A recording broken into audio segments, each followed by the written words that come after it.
So my son, who is home educated, decided to attend a summer sports camp this year. Now this is a day camp, so it was a 9 till 3 day, Monday to Friday. And I thought I would just share with you what happened, what our experience was sending my home educated son to a sports camp that was essentially the length of a school day. Now this is the only time my son has ever been away from me 9 till 3, Monday to Friday. And so it was really interesting to feel what that was like, as it's the closest thing to a school routine as we've ever had. My son has always been home educated from the very beginning. He has never sat down in a school at all, ever. So this was an interesting experience, and I thought I would just share with you what happened, how we got on, and all of those things.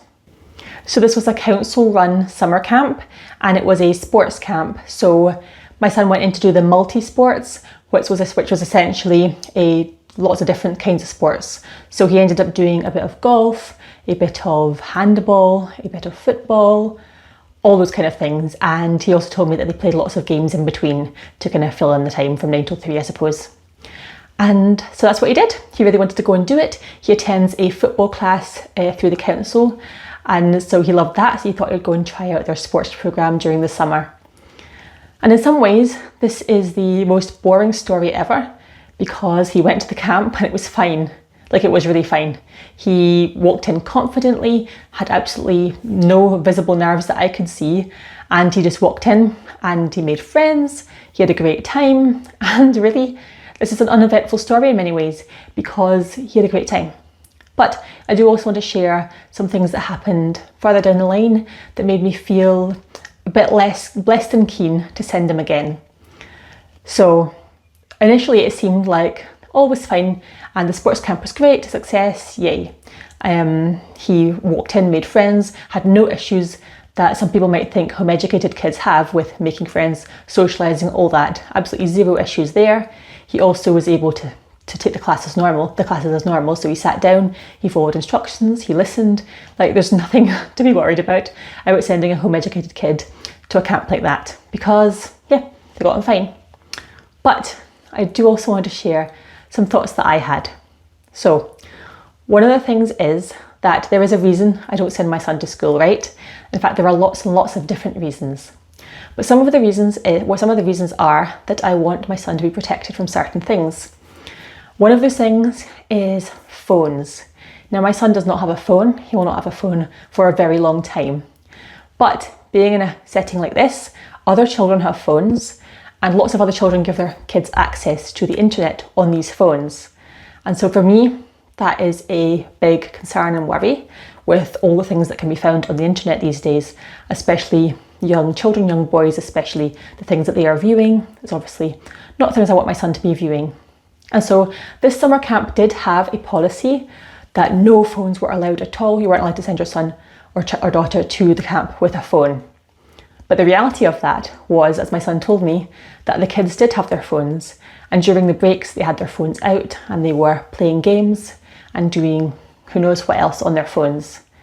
And to me, that was a concern. I don't think my son is yet capable of the correct tools in his toolkit yet to know how to navigate situations if he was to see something inappropriate on a phone. I don't know if he would have the tools required to deal with that effectively. We've had lots of discussions with him, but he is still 7. So it's something that I just want him to not be exposed to at all. I don't want to say the words on here because I don't want to get my video taken down, but you know what I'm talking about, things that young boys are exposed to on the internet from a very young age. Apparently the average age that young boys are exposed to inappropriate content is around age 8, which is crazy. And I want to obviously protect my son from that as much as possible. He also did pick up some other minor things, which, yeah, minor, but if I put my son in school, these things would be much more common over time, I think. And it was just some rude expressions, rude hand gestures that he learned there that he wouldn't have learned elsewhere. And so fairly minor things, but things that make me feel like a bit less than keen to send him back for another one to this particular camp. And I know people are going to say, your son is extremely sheltered, and I would not deny that. My son is sheltered. I'm protecting my son from the things of the world I don't want him to be exposed to as much as possible. That is fine. When he's older, I will help him learn how to use the things, like for example, phones and access to the internet. He will learn how to use that responsibly when he's at the correct age for it. But now, when he's young, extremely impressionable, will believe anything that he hears or sees or anything anyone tells him. He's the kind of child as well that if someone finds something funny, he will do anything to make someone else laugh. And so he will play up a little bit. And I can imagine if he was in a school setting, he would become a kind of class clown type character and quite disruptive in some ways, potentially. This is just speculation, of course. But he's just, yeah. So some of those things came out during the sports camp, after the sports camp that I saw. And I just was like, I don't know if my son needs to be exposed to phones at this age. I would prefer him not to be. And I don't really want him to be exposed to lots of the rude language and hand gestures. And I'm quite happy for people to say that my son is sheltered, because I will teach him to use and to respond appropriately to these different things in time. But I'd rather if I was there with him to help him respond to it appropriately the first few times. So that's my thoughts on that. I also got the chance to see what it would be like having my son away for the same amount of time he would be away for school. And I can't say that I loved it.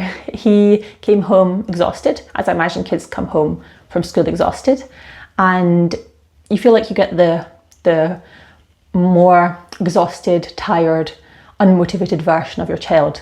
Like, you don't want the leftover bits of your child's day, right? You want the bits, the older bits. Well, I want all the bits of my child's day, but I don't want to be left over with just the bits that are like him just exhausted and just going home, dinner and bed, because that's what it was every single day. And I just thought, nah, I'd rather have my son and see him at his best and just have the best part of the day with him rather than giving that away to school. And of course I would do that if I thought that school was worth it. But of course, as a home educator, I do not think school is worth it. And it is not adding anything to our lives that we can't get at home. So could my son go to school and be fine? Yes, I suppose so. He would, like I said, be exposed to these things that I don't want him to be exposed to, but he would survive as many other kids have survived, right? But I don't want my children just to survive. I want them to thrive and to be just the best that they can be. And for my own children, I just feel like that's not going to be the best place. And if you are a new home educator, then I want this to be encouragement to you that your children, just because they're home educated, they're not going to be unsocialised, they're not going to be unable to participate in regular activities. Like my son was great, fine, he went off and did it, no problems. So just be encouraged. Don't listen to people that say your children won't be socialised, they won't know how to make friends, they won't this, that, the next thing.